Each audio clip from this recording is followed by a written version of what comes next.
sont la cire au soleil redouté. Et s'il n'y a pas d'hiver, cela n'est pas l'été.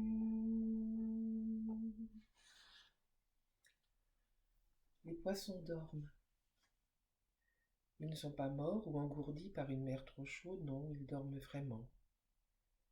Elle se rapproche encore des rochers noirs déchiquetés au bout de la baie des Traites, pour bien les regarder flotter dans les piscines naturelles. Dans le champ qui surplonge la plage, 2 chevaux bruns broutent des feuilles de frangipanier. Un instant, elle envie leur liberté paresseuse, avant de repérer la discrète corde qui les relie à 2 piquets. Retour aux piscines.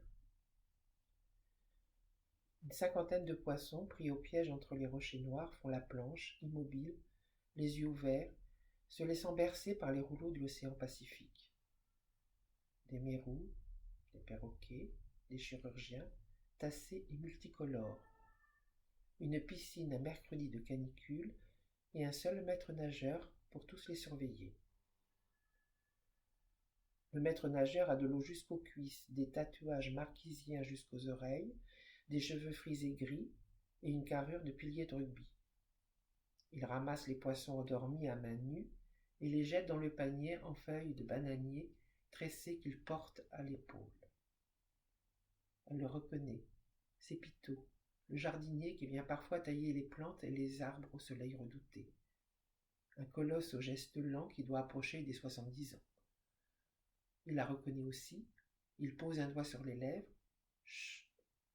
Elle s'étonne. Pourquoi doit-elle rester silencieuse?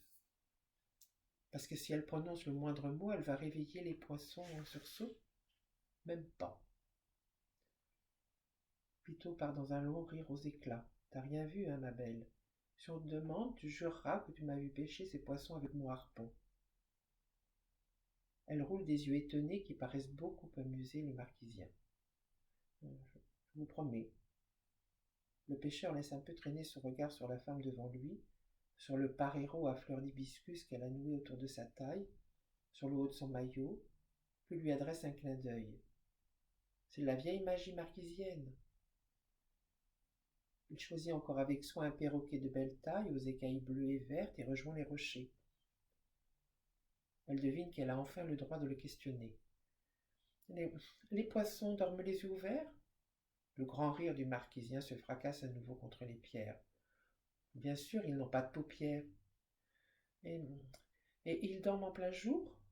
Elle ne revient pas d'entretenir une conversation à ce point surréaliste avec un papy toué de la tête aux pieds sur la plage d'Atinoa, le minuscule village principal d'Ivaoa, la plus grande île de l'archipel le plus isolé du monde, à plus de 15 000 kilomètres de Paris et 6 000 de premier continent.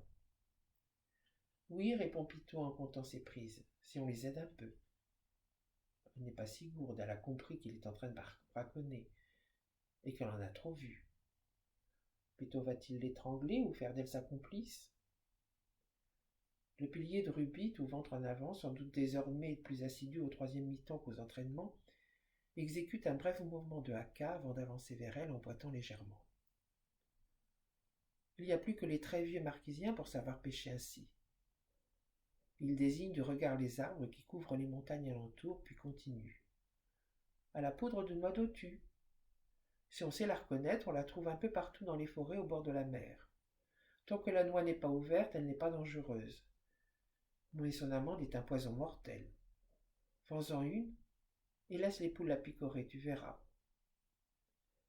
Les chevaux se sont approchés. Leur corde est suffisamment longue pour leur permettre de descendre sur la plage, de brouter les bouffes d'herbe qui poussent près de la digue, et même de se baigner. Le vieux marquisien les caresse discrètement. Je te rassure, ma mignonne, on ne sert plus de lotus pour les sacrifices humains.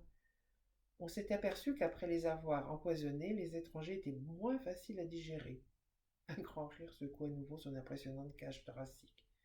Mais depuis toujours, si on connaît le bon dosage pour piler les amandes, on peut s'en servir pour les jeter en mer et enivrer les poissons. Le pêcheur lance un dernier regard sur la peau bronzée de la jeune femme, de ses pieds nus à la fleur de tiaré, en équilibre sur son oreille. Et les belles touristes. Édition Servan-Astine, 41 rue Saint-Sulpice, 75 006, Paris. Madame, vous avez fait partie des 31 859 participants au concours Plume lointaine organisé par les éditions Servan-Astine pour tenter de gagner une invitation exceptionnelle à un atelier d'écriture d'une semaine aux Marquises, Ivaoua, encadré par l'écrivain Pierre-Yves François. Félicitations.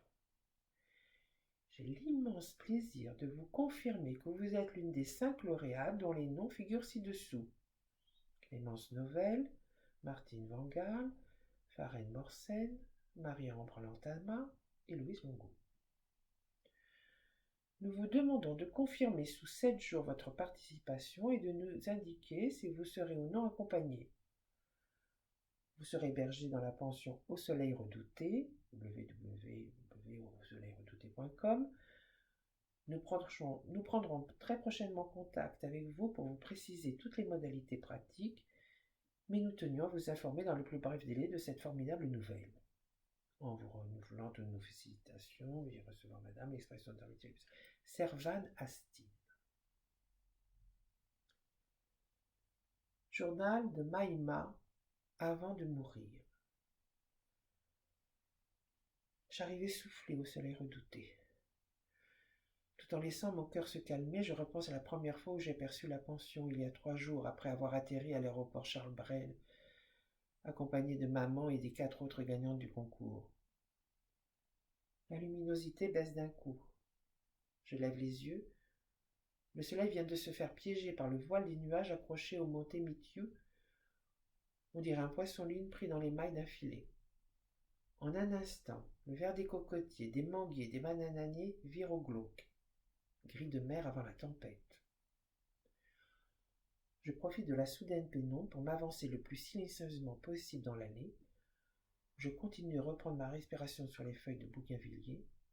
Je viens de courir 2 km, 200 mètres de dénivelé sans m'arrêter. Aucun bruit, aucun mouvement, ni sur la terrasse, ni dans la salle Maëva, ni dans aucun des 6 bungalows. Je jette un bref regard panoramique sur les baies des Traites, le rocher Anaké, la plage noire du village désert d'Atuna. Je scrute une seconde fois le ciel vide, dernier espoir, et sans davantage réfléchir, j'escalade les murs de bambou du Faré de Tanaé. Je m'appuie sur les piliers sculptés et je n'ai aucun mal à atteindre le toit en feuilles de pandanus séché. Mes pieds nus se posent en équilibre sur la charpente et je me glisse jusqu'à l'ouverture de 30 cm sous la faîtière. Du haut de mes 16 ans, aussi fine qu'une anguille, je suis la seule à pouvoir entrer ainsi dans chaque maison de la pension, même quand les portes et les fenêtres sont fermées. Je ne m'en suis pas pris